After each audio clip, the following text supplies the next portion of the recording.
Japan থেকে সোনিয়া শারমিন নামে এক বোন প্রশ্ন করেছেন, সামুদ্রিক কোন কোন প্রাণী খাওয়া যাবে আর কোনটা খাওয়া যাবে না। বিশেষ করে উদাহরণস্বরূপ শামুক, ঝিনুক, অক্টোপাস, স্কুইড এবং কাঁকড়ার কথা আপনি উল্লেখ করেছেন।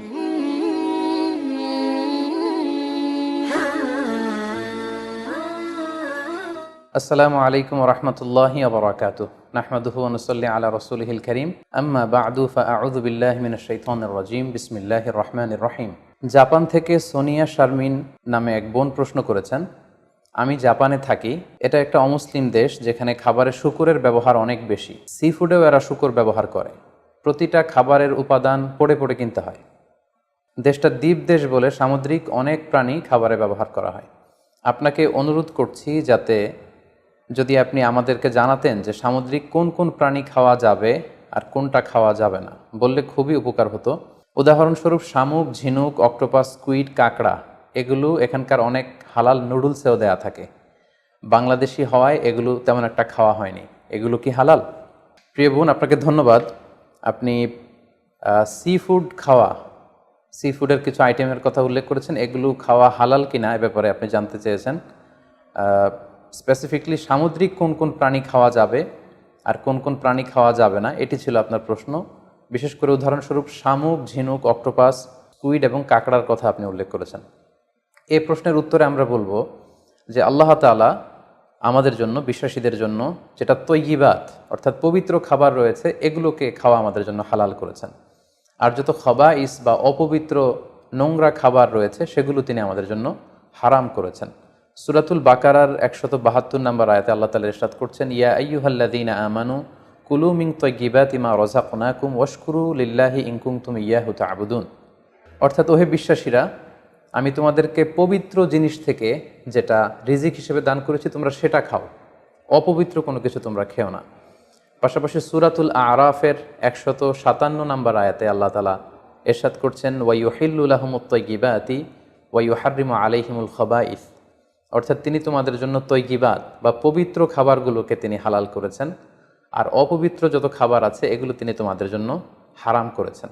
তো কোন জিনিস খাওয়া আমাদের জন্য হালাল আর কোনটা খাওয়া হারাম, এক্ষেত্রে আমরা বিশ্বাসীরা এই মূলনীতি সবসময় অবলম্বন করতে হবে যে যেটা তৈয়িবাত পবিত্র সেটা আমাদের জন্য খাওয়া, সেটা কনজিউম করা আমাদের জন্য হালাল, আর যেটা খাবাইস অপবিত্র সেটা কনজিউম করা আমাদের জন্য হারাম। যেমন কালামুল্লাহ মাজিদ আল্লাহ তাআলা আমাদেরকে জানিয়েছেন যে রক্ত খাওয়া হারাম, যেহেতু এটা খাবাইস। শূকরের গোশত খাওয়া হারাম, মৃত প্রাণী খাওয়া হারাম। আল্লাহ ছাড়া অন্য কোনো দেবদেবীর নামে যে প্রাণীগুলোকে স্লটার করা হয়েছে, উৎসর্গ করা হয়েছে, বলি দেওয়া হয়েছে, এগুলোর গোশত খাওয়া হারাম, কারণ এগুলো সব হচ্ছে মিনাল খাবাইস, অপবিত্র। এ পর্যায়ে ডিরেক্টলি যদি আপনার প্রশ্নের উত্তরে আসি যে সি ফুডের ব্যাপারে, সমুদ্র থেকে প্রাপ্ত যে প্রাণী বা খাবার এগুলোর ব্যাপারে কোরআন আমাদেরকে কি জানিয়েছে, সেক্ষেত্রে আমরা সূরাতুল মায়েদার 96 নম্বর আয়াতকে এখানে উল্লেখ করতে চাই, যেখানে আল্লাহ তাআলা ইরশাদ করছেন, উহিল্লা লাকুম সয়দুল বাহরি ওয়া তুআমুহু মাতাআল লাকুম ওয়া লিস-সাইয়ারা। অর্থাৎ তোমাদের জন্য সাগরের শিকারকে হালাল করা হয়েছে। সাগর থেকে আমরা মাছ বা অন্যান্য যে কোনো জিনিসে শিকার করি না কেন সেটা খাওয়া, কনজিউম করা সেটা আমাদের জন্য হালাল। পাশাপাশি সাগরে মৃত যা পাওয়া যায় এটাও আমাদের জন্য হালাল। আল্লাহ বলছেন মাতাআল লাকুম ওয়া লিস-সাইয়ারা, এগুলো তোমাদের জন্য ভোগের সামগ্রী এবং নৌপথে যারা ভ্রমণ করবে তাদের জন্য ভোগের সামগ্রী। রাইসুল মুফাসসিরিন আব্দুল্লাহ ইবনে আব্বাস রাদিয়াল্লাহু তাআলা আনহু এই আয়াতের তাফসীরে সয়দুর বাহার বলতে তিনি বুঝিয়েছেন জীবিত। জীবিত তোমরা সাগর থেকে যেটাকে শিকার করো সেটা তোমাদের জন্য খাওয়া জায়েজ। আর ওয়া তুআমুহু দ্বারা তিনি উদ্দেশ্য নিয়েছেন মৃত, অর্থাৎ সাগর থেকে প্রাপ্ত যে কোনো প্রাণী জীবিত হোক কিংবা মৃত হোক, যেভাবে আমরা আহরণ করি না কেন সেটা খাওয়া আমাদের জন্য হালাল। তার মানে সি ফুডের ব্যাপারে কোরআনের দিক নির্দেশনা হচ্ছে সাগর থেকে প্রাপ্ত জলজ যত ধরনের প্রাণী আছে সেটা চাই জীবিত হোক কিংবা মৃত হোক, সেটাকে আল্লাহ তাআলা আমাদের জন্য খাওয়া হালাল করে দিয়েছেন। প্রিয় বোন, এবার যদি আমরা সুন্নার দিকে তাকাই তাহলে দেখব যে সুনানে নাসাইর একটি হাদিস আমরা এখানে উল্লেখ করতে পারি, যেখানে সাহাবারা আল্লাহ রাসূল সাল্লাল্লাহু আলাইহি ওয়াসাল্লামকে প্রশ্ন করেছিলেন যে ইয়া রাসূলুল্লাহ, আমরা যখন নৌ ভ্রমণে বের হই তখন আমাদের কাছে মিষ্টি পানি খুব কম থাকে, আমাদের সংগ্রহে পানি খুবই কম থাকে, আর সেটা দিয়ে যদি আমরা অজু করে ফেলি তাহলে আমরা তৃষ্ণার্ত হয়ে যাব। হাদিসের ভাষ্যটি ছিল এমন যে ইয়া রাসূলুল্লাহ, ইন্না নারকাবুল বাহরা ওয়া নাহমিলু মা'ানাল কলিলা মিনাল মা ফাইন তাওয়াদ্দানা বিহি আতিশনা আফানা তাওয়াদ্দা মিন মা ইল বাহার, সাহাবারা প্রশ্ন করেছিলেন, ইয়া রাসূলুল্লাহ, আমরা কি সাগরের পানি দিয়ে অজু করতে পারবো? সাগরের পানি দিয়ে কি অজু করা জায়েজ? আল্লাহ রাসূল সাল্লাল্লাহু আলাইহি ওয়াসাল্লাম এই প্রশ্নের উত্তরে বলেছিলেন, হুয়া তাহুরু মাউহ, হ্যাঁ অবশ্যই তোমরা সাগরের পানি দিয়ে অজু করতে পারবে, কারণ সাগরের পানি পবিত্র।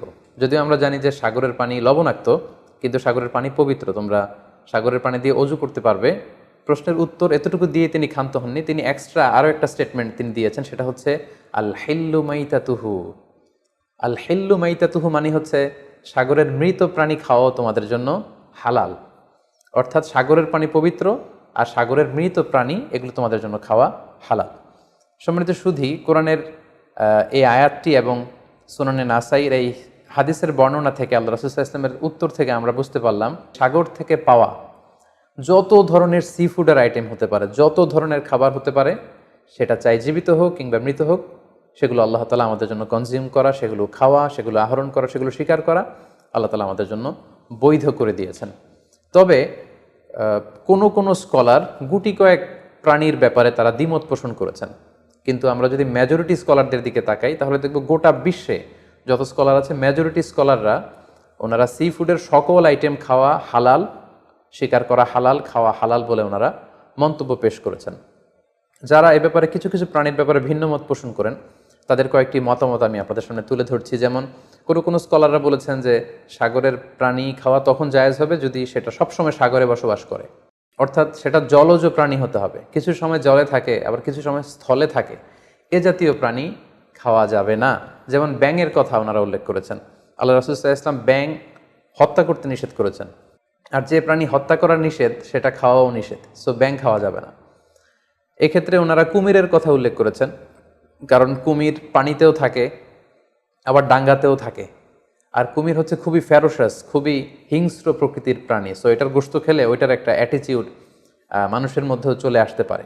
এজন্য শুধু মালিকি মাযহাবে কুমির খাওয়াকে ওনারা অ্যালাউ করেছেন, বাকি সব স্কলাররা কুমির খেতে নিষেধ করেছেন। এক্ষেত্রে আমরা কচ্ছপের কথা উল্লেখ করতে পারি।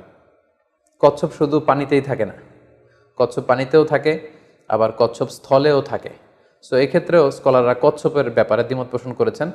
তবে শাফি মাযহাবে কচ্ছপ খাওয়া জায়েজ, তবে সেক্ষেত্রে ওনারা শর্তারোপ করেছেন যে এটাকে স্লটার করে, জবাই করে তারপরে কচ্ছপের মাংস খেতে হবে।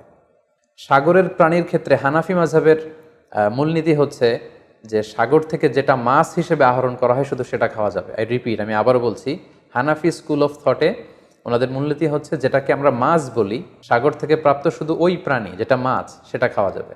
যেটাকে দেখতে অনেকটা কীট পতঙ্গের মতো মনে হয়, যেটা দেখতে অনেকটা পোকামাকড়ের মতো মনে হয়, হানাফি স্কুল অফ থটে সেটাকে নাজায়েজ বলা হয়েছে। যেমন প্রিয় বোন, আপনি প্রশ্ন করেছেন যে শামুকের কথা, ঝিনুকের কথা, কাঁকড়ার কথা, সো এগুলো খাওয়া হানাফি স্কুল অফ থটে মাকরু বলা হয়েছে। ওনারা মনে করেন যে এগুলো মাছ জাতীয় প্রাণীর অন্তর্ভুক্ত নয়, বরং এগুলো দেখতে অনেকটা কীট পতঙ্গ বা পোকামাকড়ের মতো, এগুলো জলজ প্রাণী, ফলে এগুলো খাওয়া যাবে না। পাশাপাশি হানাফি স্কুল অফ থটে মাছের ক্ষেত্রেও নিয়ম হচ্ছে যে মাছটা জীবিত আপনাকে শিকার করতে হবে। সেটা যদি মৃত হয়, পানিতে ভেসে আছে, যেটাকে তফি বলে আরবিতে, এই জাতীয় মরা মাছ খাওয়া যাবে না। এর কারণ ওনারা এক্ষেত্রে খুব এক্সট্রা কশন ওনারা ব্যবহার করেছেন, অর্থাৎ মাছ যদি মরে পানিতে ভেসে থাকে সেক্ষেত্রে এটা কি স্বাভাবিক মৃত্যু হয়েছে মাছের, নাকি বিষাক্ত কোনো জিনিস খেয়ে মাছের মৃত্যু হয়েছে সেটা আমরা জানি না। তো সেক্ষেত্রে ওনারা বলেছেন যে মরে পানিতে ভেসে আছে এরকম মাছ খাওয়া যাবে না, বরং জীবিত অবস্থায় আহরণ করতে হবে। পাশাপাশি হানাফি স্কুল অফ থটে আরও একটি বিষয়কে শর্তারোপ করা হয়েছে, সেটা হচ্ছে খবিস হতে পারবে না, মিনাল খাবাইস হতে পারবে না, অর্থাৎ দেখতে এটাকে একটু অপছন্দনীয় লাগে, দেখতে কেমন কেমন যেন লাগে। আমাদের মানবিক যেই আমাদের চিন্তা বা গুণাবলী, আমরা সাধারণত সেটাকে দেখতে সুন্দর লাগবে না, সেটাকে কেটে ফ্রাই করে খেতে আমাদের ভালো লাগবে না, এরকম হলেও সেটা খাওয়া যাবে না। তাদের মূলনীতি হেদায়েতে যেটা এসেছে সেটা হচ্ছে মাসিও আসামাক ফাহুয়া খবিস, সাগরের প্রাণীর মধ্যে মাছ ছাড়া যা আছে হানাফি স্কুল অফ থটে তারা বলছেন যে এগুলো সবগুলোই খবিস, এগুলো তৈয়িবাত নয়। কোরআনে আল্লাহ তাআলা আমাদেরকে যে তৈয়িবাত খাবারকে হালাল করেছেন সেটা এর অন্তর্ভুক্ত নয়। তো এই কয়েকটি দ্বিমত ছাড়া আমরা যদি গোটা ওয়ার্ল্ডের মেজরিটি স্কলারদের দিকে তাকাই তাহলে দেখব যে ওনারা সব ধরনের সি ফুডকে হালাল করে দিয়েছেন। কারণ কোরআনের এই আয়াতটি যেটি আমি বললাম যে ওহিল্লা লাকুম সয়দুল বাহরি ওয়া তুআমুহু, এটি এবং রাসূল সাল্লাল্লাহু আলাইহি ওয়াসাল্লামের স্টেটমেন্ট আল হিল্লু মাইতাতুহু, সাগরের যে কোনো প্রাণী এটা মরা হলেও খাওয়া জায়েজ, এই আয়াতটি এবং এই হাদিসটি এটা হচ্ছে খুব জেনারেল স্টেটমেন্ট, ব্যাপকভাবে সাগর থেকে প্রাপ্ত সকল খাবারের ক্ষেত্রে এটা প্রযোজ্য। যদিও হানাফি স্কুল অফ থটে কিছু কিছু সিফুডকে মাকরু বলা হয়েছে, কিন্তু এগুলোকে আসলে হারাম বলার সুযোগ নেই, কারণ কোনো প্রাণীকে খাওয়া হারাম এটা বলতে হলে অকাট্য দলিলের প্রয়োজন। আল্লাহ দিল্লাল কাতঈয়া ছাড়া আসলে কোনো জিনিসকে হারাম বলা যায় না। তো এক্ষেত্রে এটা রুচির ব্যাপার। আমরা যদি গোটা বিশ্বে দেখি যে মেজরিটি মুসলিম কান্ট্রিতে কাঁকড়া খাওয়া হচ্ছে, অনেক স্কলারদেরকেও আমরা দেখেছি ওনারা কাঁকড়া খাচ্ছেন, ওনারা স্কুইড খাচ্ছেন, অক্টোপাস খাচ্ছেন। তো সেক্ষেত্রে আমাদের রুচিতে যদি ভালো লাগে তাহলে আমরা খেতে পারি, এটা রুচির সাথে সম্পৃক্ত। আপনার রুচিতে যদি না কুলায় আপনি খাবেন না। যেমন এই ক্ষেত্রে আমরা উদাহরণস্বরূপ দব, হাদিসে যেটা গুইসাপ জাতীয় একটা প্রাণীর কথা সহিহ বুখারীতে এসেছে, যেটা আমাদের বাংলাদেশে অনেক এলাকায় সান্ডা বলে থাকে। তো এই গুইসাপ জাতীয় প্রাণী খাওয়া কিন্তু হারাম নয়। আমরা সহিহ বুখারীর বর্ণনায় জেনেছি যে আল্লাহ রাসূল সাল্লাল্লাহু আলাইহি ওয়াসাল্লামের স্ত্রী মাইমুনা রাদিয়াল্লাহু তাআলা আনহার বাসায় আল্লাহ রাসূল সাল্লাল্লাহু আলাইহি ওয়াসাল্লাম সহ অনেক সাহাবারা খেতে বসেছিলেন। সেখানে একটা প্লেটে গুইসাপকে ফ্রাই করে দেওয়া হয়েছিল। তো রাসূল সাল্লাল্লাহু আলাইহি ওয়াসাল্লাম খেয়াল না করে সাধারণ গোশত মনে করে সেখানে তিনি হাত দিচ্ছিলেন। তখন অনেক সাহাবারা, মহিলা সাহাবারা বললেন, ইয়া রাসূলুল্লাহ, এটা তো দব, এটা তো গুইসাপ। এই কথা শুনে আল্লাহ রাসূল সাল্লাল্লাহু আলাইহি ওয়াসাল্লাম সেখান থেকে হাতটা সরিয়ে নিলেন। তো এই দৃশ্য দেখে খালিদ ইবনে ওয়ালিদ রাদিয়াল্লাহু তাআলা আনহু উনি জিজ্ঞেস করলেন, ইয়া রাসূলুল্লাহ, গুইসাপ খাওয়া কি হারাম? হারামুন আদ-দাব্বু ইয়া রাসূলুল্লাহ, আপনি যে হাত সরিয়ে নিলেন, গুইসাপ খাওয়া কি হারাম? আল্লাহ রাসূল সাল্লাল্লাহু আলাইহি ওয়াসাল্লাম বললেন যে না, গুইসাপ খাওয়া হারাম নয়, তবে আমি এটা খেয়ে অভ্যস্ত নই, আমাদের এলাকাতে এটা পাওয়া যায় না, এজন্য আমি এটা খাচ্ছি না। তাহলে বোঝা গেল এক্ষেত্রে এটা রুচির সাথে সম্পৃক্ত। সো গুইসাপ হালাল বলে যে গুইসাপ আমাদেরকে খেতে হবে, সান্ডা আমাদেরকে খেতে হবে, এমন কোনো কথা নেই। আপনার যদি রুচিতে কুলায় আপনি খাবেন, আর রুচিতে যদি আপনার না আসে তাহলে আপনি খাবেন না। অনুরূপভাবে যেহেতু সাগরের মাছ হিসেবে হাঙ্গর মাছ, তিমি মাছের ব্যাপারে অনেকে আমাদের কাছে জানতে চায়, আমরা বলবো যে হাঙ্গর মাছ খাওয়া, তিমি মাছ খাওয়াও হালাল যদি আপনার রুচিতে আসে। হালাল বলেই যে খেতে হবে এমনটা নয়। সেক্ষেত্রে আমরা সহিহ বুখারী এবং মুসলিমের একটা চমৎকার হাদিসের কথা এখানে উল্লেখ করতে পারি। সেখানে আমরা জেনেছি যে সাহাবাদের একটা দলকে আল্লাহ রাসূল সাল্লাল্লাহু আলাইহি ওয়াসাল্লাম একটা নৌ সফরে পাঠিয়েছিলেন। বেসিক্যালি কুরাইশদেরকে আটকানোর জন্য সাওয়াহেলি পথে সাগরের উপকূল দিয়ে ওনারা গিয়েছিলেন। সাথে খাবার ছিল না, খেজুর ছিল, খেজুর শেষ, গাছের পাতা পেরে পেরে ওনারা খেতেন। হঠাৎ প্রচণ্ড ক্ষুধার্ত অবস্থায় ৩০০ জন সাহাবীর একটা কাফেলা, তারা সাগরের পাড়ে যেয়ে দেখলেন সাগরের ঢেউয়ের ধাক্কায় বিশাল এক তিমি মাছের মতো একটা প্রাণী পড়ে আছে। ওনারা এই তিমি মাছ তখন খেতে আরম্ভ করলেন। তারা সেখানে প্রায় 1 মাস ছিলেন, সংখ্যায় ছিল ৩০০ জন সাহাবীর মতো। ওনারা এই তিমি মাছ খেয়ে এটাকে ফ্রাই করে, এটাকে সিদ্ধ করে করে টানা 1 মাস ওনারা খেলেন। এবং হাদিসে এসেছে যে আমরা এই তিমি মাছের গোশত খেয়ে, যদিও হাদিসের শব্দটা এসেছে আম্বার জাতীয় একটা মাছ, তো এটা এত বড়, এটা ব্লু ওয়েল টাইপের কোনো একটা মাছ হবে, নীল তিমি টাইপের কোনো একটা মাছ হতে পারে। কারণ হাদিসে এসেছে মাছের গোশত খেতে খেতে এটার কঙ্কাল বের হয়ে আসলো। তো একজন সাহাবা এটার পাঁজরের একটা কঙ্কালকে বালুর মধ্যে গেড়ে দাঁড় করালেন, কঙ্কালের একটা হাড্ডি। এই হাড্ডিটা এত বড় ছিল যে সাহাবারা ওই হাড্ডির নিচে দিয়ে ওট সহ, ওটার হাওদাত সহ যেতে পারছিলেন এবং ব্যাক করতে পারছিলেন। তাহলে সেই তিমি মাছের কঙ্কালের স্কেলিটনের পাঁজরের হাড্ডিটা কত বড় ছিল, সেখান থেকে আমরা বুঝতে পারি এটা তিমি টাইপের কোনো একটা মাছ হবে। সফর শেষ করে ওনারা যখন মদিনায় আসলেন তখন আল্লাহ রাসূল সাল্লাল্লাহু আলাইহি ওয়াসাল্লামকে ওনারা পুরো ঘটনা বৃত্তান্ত খুলে বললেন এবং জিজ্ঞেস করলেন, ইয়া রাসূলুল্লাহ, এই যে এত বড় তিমি মাছের মতো একটা মাছ যে আমরা খেয়েছি, আমরা তো জানি না এত বড় মাছ এটা খাওয়া শরীয়তে বৈধ কিনা। আল্লাহর হাবিব সাল্লাল্লাহু আলাইহি ওয়াসাল্লাম বললেন, এটা বৈধ, তিমি জাতীয় মাছ এগুলো খাওয়া বৈধ, এটা আল্লাহ তাআলা তোমাদের জন্য রিজিক হিসেবে রেখেছিলেন। সহিহ মুসলিমে যেই বর্ণনাটা এসেছে তিনি বললেন যে হুয়া রিজকুন আখরাজাহুল্লাহু লাকুম, এটা আল্লাহর পক্ষ থেকে তোমাদের জন্য নির্ধারিত একটা রিস্ক। এবং আল্লাহ রাসূল সাল্লাল্লাহু আলাইহি ওয়াসাল্লাম বললেন, ফাহাল মাআকুম মিন লাহমি, ওই মাছের গোশত তোমরা যে প্রিজার্ভ করেছিলে ওইখান থেকে কি তোমাদের কাছে কিছু আছে? সাহাবারা বললেন, জি, আমাদের কাছে সেই মাছের কিছু অংশ এখনো আছে।